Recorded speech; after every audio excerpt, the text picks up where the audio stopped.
स्वागत है आप सबका एक नए सेशन में। आज हम बात करने वाले हैं 5 ऐसे मोस्ट इंपॉर्टेंट टॉपिक के बारे में जिन्हें तैयार करने से आप लोगों का 10 नंबर तैयार हो जाएगा।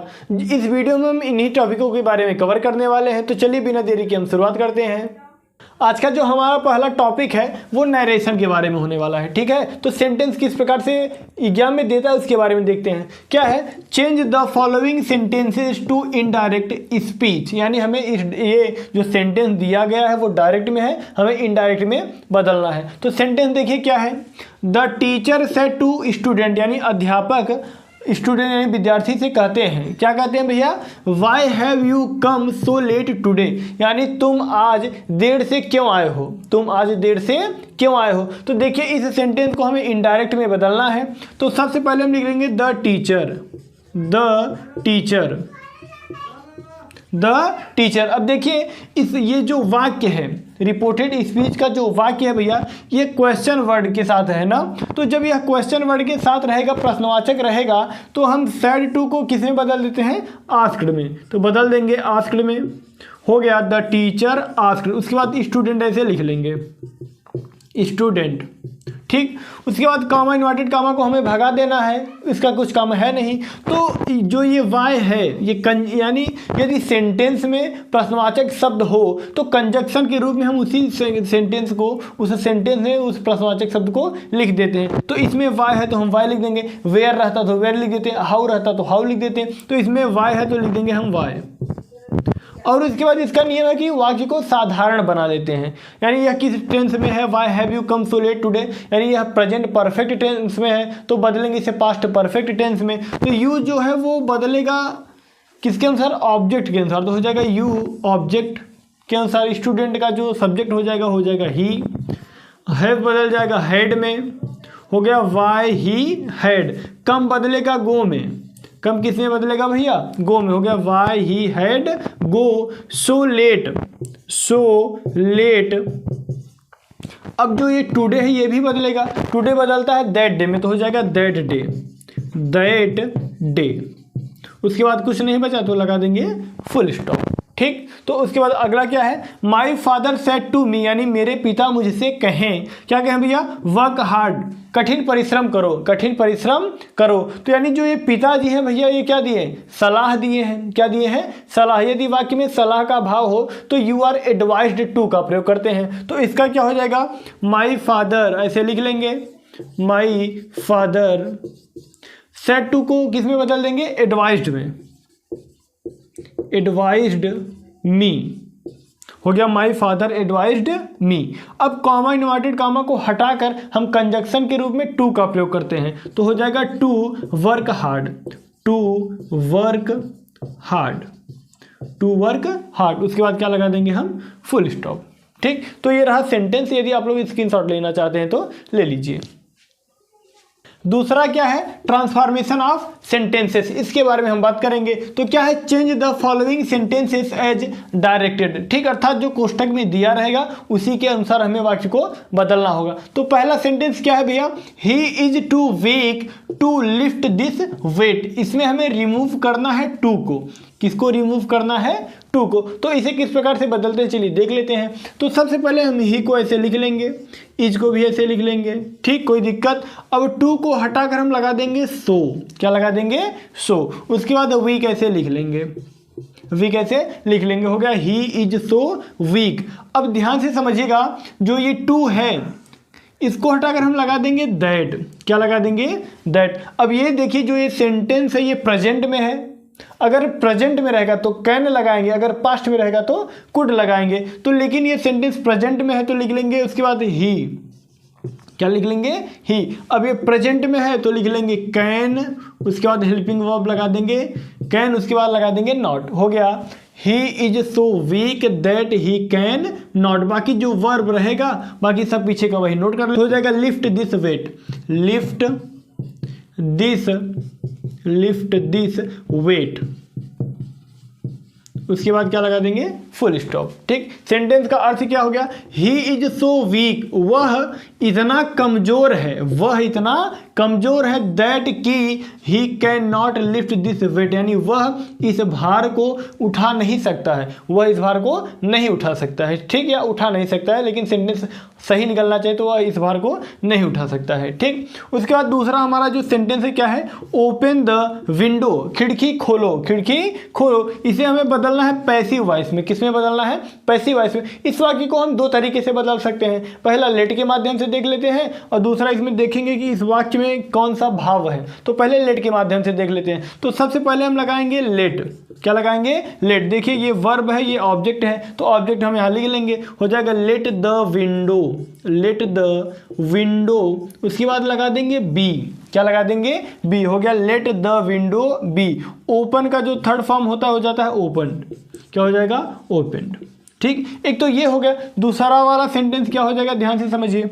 दूसरा वाला हो जाएगा, सबसे पहले देखिए इस सेंटेंस में है क्या, ओपन द विंडो, यानी कोई खिड़की खोलने के लिए बोला है, यानी आदेश दिया है। तो हो जाएगा you are ordered, you are ordered, you are ordered.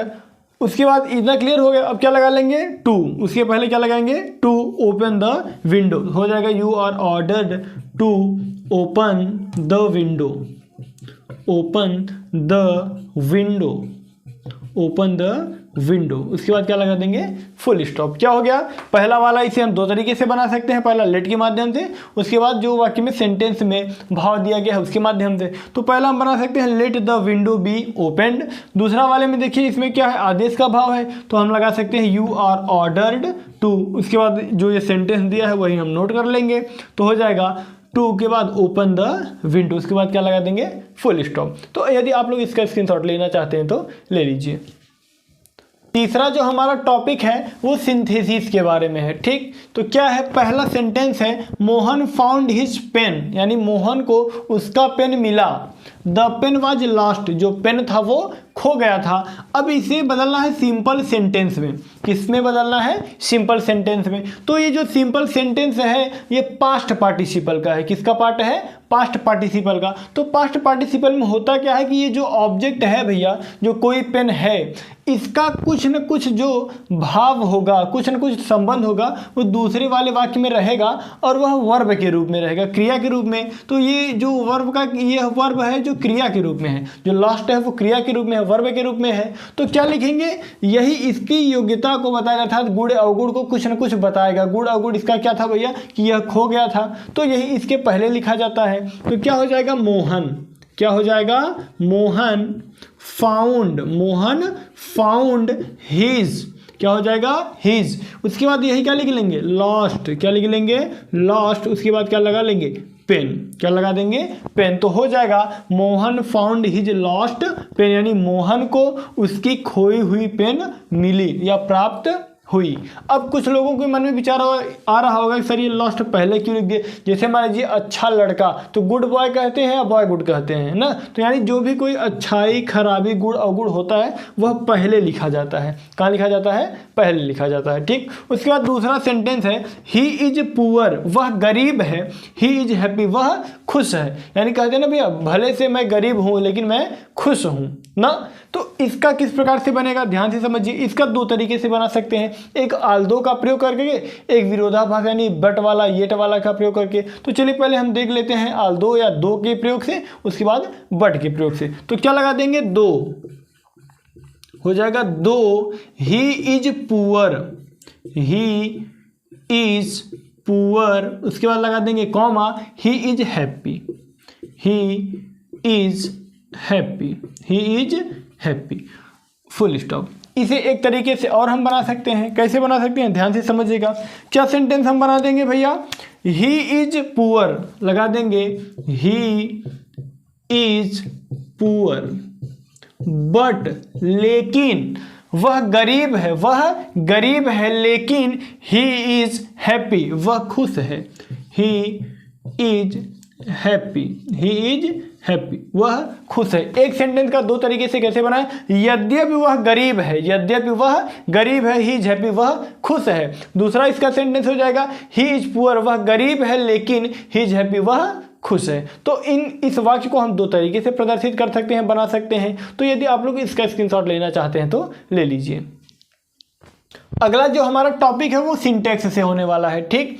तो इसमें क्या है, 4 number, correct the following sentence, यानी वाक्य गलत दिया रहेगा उसे हमें सही करना होगा, ठीक है। जैसे हिंदी में करते हैं ना, वही सेम वही अंग्रेजी में भी, जैसा हिंदी में वैसा अंग्रेजी में। तो क्या है, rich man should help the poors, यानी धनी आदमियों को गरीबों की मदद करनी चाहिए, गरीबों की मदद करनी चाहिए। तो इसमें गलत इसमें ये है कि भैया जो पुअर्स है, ये पुअर जो है ये एक वचन बहुवचन दोनों में प्रयोग होता है। तो इसमें पुअर्स न रहकर क्या रहेगा, पुअर। तो सेंटेंस इसका करेक्ट वाला ये हो जाएगा भैया, क्या हो जाएगा, रिच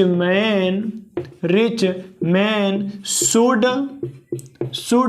हेल्प द पुअर। उसके बाद क्या लगा देंगे हम भैया, फुल स्टॉप लगा देंगे। क्या लगा देंगे, फुल स्टॉप। दूसरा वाला क्या है, hard work is the key for success, यानी कठिन परिश्रम सफलता के लिए चाबी है, ऐसा तो है नहीं, यानी सफलता की चाबी है। तो ऑफ यानी फॉर यहाँ गलत हो जाएगा, इसकी जगह पर क्या हो जाएगा, ऑफ हो जाएगा। Hard work is the key of success. क्या हो जाएगा भैया, सक्सेस। क्या हो जाएगा इसकी हिंदी, कठिन परिश्रम सफलता की का चाबी होती है या सफलता की कुंजी होती है, ठीक। तो ये रहा सेंटेंस सिंटैक्स से। तो यदि आप लोग स्क्रीनशॉट लेना चाहते हैं तो ले लीजिए। पांचवा क्या है, पांचवा होमोफोन्स से है। इसमें हमें करना क्या होता है कि मान लीजिए ये फेयर है, दो वर्ड दिए गए हैं, इन दो वर्डों का हमें प्रयोग करना होता है सेंटेंस में। तो इसका मतलब हो जाता है मेला, इसका मतलब क्या हो जाता है, मेला। और इसका मतलब हो जाता है फेयर का मतलब किराया। क्या हो जाता है, किराया। यानी फेयर इसे भी पढ़ेंगे, फेयर इसे भी पढ़ेंगे, लेकिन दोनों का जो अर्थ है देखिए अलग है। एक फेयर का मतलब हो गया मेला, एक फेयर का मतलब क्या हो गया, किराया। तो हमें इनका ही सेंटेंस में प्रयोग करना है। तो पहले हम देखेंगे पहले वाले फेयर का। तो पहले वाले फेयर का हमें किसी भी सेंटेंस में प्रयोग करना है। जैसे मेरे गाँव के मेले में बहुत भीड़ रहती है, या फिर मेरे गाँव का जो मेला है वह बहुत आश्चर्यचकित होता है, यानी बहुत वंडरफुल होता है, बहुत भीड़ लगती है, बहुत दूर दूर से लोग आते हैं। यानी तमाम प्रकार के सेंटेंसों का आप प्रयोग कर सकते हैं, ठीक। तो क्या लगा देंगे, हो जाएगा the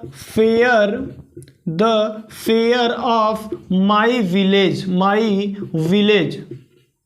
the fair of my village, यानी मेरे गांव का मेला इज वंडरफुल, या फिर मिस्ट्री भी लगा सकते हैं, जो भी आप बनाए सेंटेंस के अनुसार, ठीक। तो क्या हो गया, the fair of my village is wonderful, यानी मेरे गांव का जो मेला है क्या है भैया, आश्चर्यजनक है। अब दूसरा क्या है, फेयर, ये फेयर है, फेयर का मतलब किराया। तो किराया वाला भी देख लीजिए, ये तो हो गया पहला। अब दूसरा वाला क्या हो गया, ध्यान से समझिए। क्या हो गया कि जैसे मोहन मुकेश अपना किराया नहीं दे सकता है, या तमाम प्रकार का वाक्य में केवल किराया आना चाहिए बस। तो हो जाएगा, ही भी हम लगा सकते हैं, हो जाएगा ही can not give his fair. Hindi क्या हो गया, यानी वह अपना किराया नहीं दे सकता है, अगर वाक्य को और बड़ा करना हो तो लिख सकते हैं क्योंकि वह गरीब है, बिकॉज ही इज पुअर। तो तमाम प्रकार के सेंटेंसों का प्रयोग करके बना सकते हैं। तो यदि स्क्रीनशॉट लेना चाहते हैं तो ले लीजिए। अगला क्या है, चेक, इसे भी चेक पढ़ेंगे, इस चेक का मतलब होता है जांच करना। क्या होता है, जांच करना। क्या होता है भैया, जांच करना। और ये जो चेक है ये बैंक वाला चेक है। कौन सा है, बैंक वाला, ठीक। तो आपको इसका और इसका दोनों का अपने से बनाना है, ठीक है। तो मिलेंगे आप लोगों से किसी अगले वीडियो में। यदि वीडियो आप लोगों को पसंद आए तो शेयर करिए। चलिए मिलेंगे आप लोगों से किसी अगले वीडियो में, तब तक के लिए जय हिंद, वंदे मातरम।